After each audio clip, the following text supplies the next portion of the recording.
ഭക്തജനങ്ങളെ, ഉദാത്തമായ ഐതിഹ്യങ്ങളുടെ പെരുമകൊണ്ടും ആചാരാനുഷ്ഠാനങ്ങളുടെ തനിമകൊണ്ടും അചഞ്ചലമായ വിശ്വാസം കൊണ്ടും ചരിത്രം സമ്പന്നമാക്കിയ പരമപവിത്രമായ മുണ്ടോത്ത് ശ്രീകൃഷ്ണ ക്ഷേത്രം ഉള്ളിയേരി. മുണ്ടോത്ത് ശ്രീകൃഷ്ണ ക്ഷേത്രത്തിലെ ഏകാദശി താലപ്പൊലി മഹോത്സവത്തോടനുബന്ധിച്ച് ഡിസംബർ 10 ചൊവ്വാഴ്ച വൈകിട്ട് 4 മണിക്ക് കലവറ നിറയ്ക്കൽ.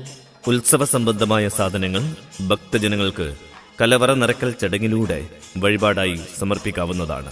മുണ്ടോത്ത് ശ്രീകൃഷ്ണ ക്ഷേത്രത്തിൽ ഡിസംബർ 11 ബുധനാഴ്ച ഏകാദശി ദിന പരിപാടികൾ. കാലത്ത് ഗണപതി ഹോമം.